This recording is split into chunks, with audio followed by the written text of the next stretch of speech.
Nabala, Charlotte Pigeon, mon Londres. Oui, oui, nalela yo mama Charlotte. Nalela yo, nalova yo nama. Pamagaya salaka.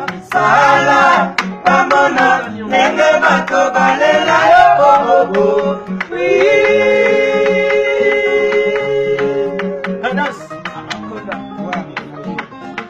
Charlotte ne m'a pas si mal libani. Yabama mo salute.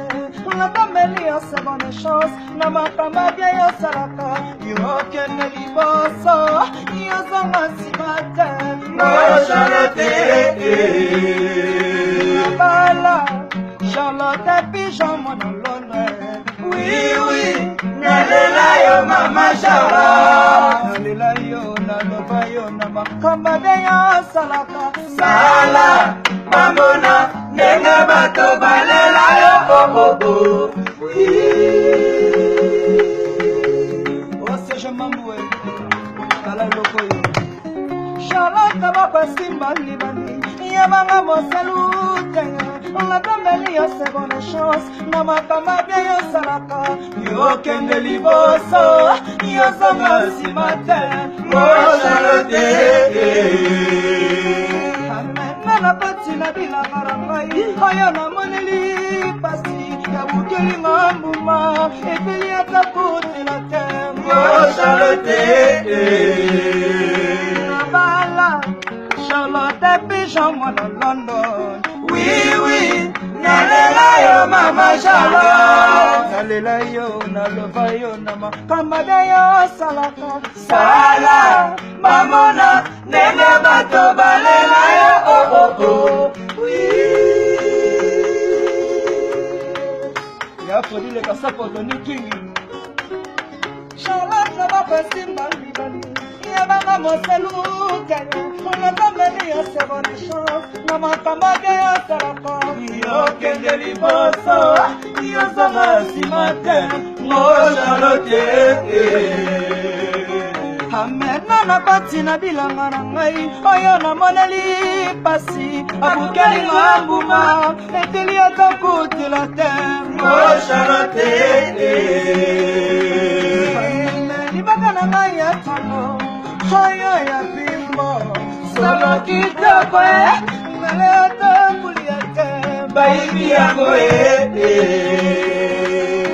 Charlotte makambo na komona nazali lopala moto ya basana nyoka na katikati ya zamba yata bangi makasi moya mama merimate mo Charlotte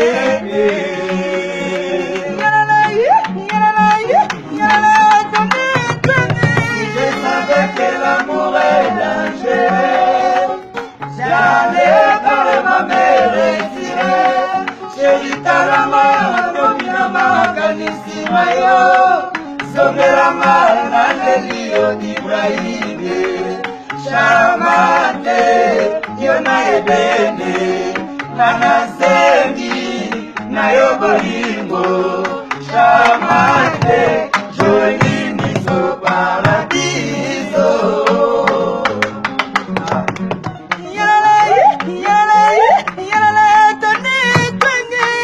avec l'amour est bon, chacun connaît. J'allais carrément me retirer. Chérie, dans la main, Tani la main, Kanisi Mayo. Zonde la main, Nalelio Ibrahime. Charmante, Yona Edene. Nana Zengi, Nayo Bolingo. Charmante, joli miso paradis. Ah ouais.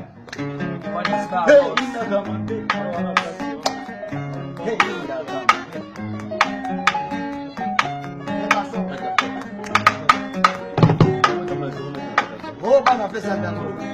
nakomotambola 0 metre na katafa bolingo epesinga kutusha sedeo bakuna leka bakomyolakisa bisapinga mwana mama nalelaka te o nalelaka te o nalelaka te o nakomotambola 0 metre na katafa bolingo epesinga kutusha sedeo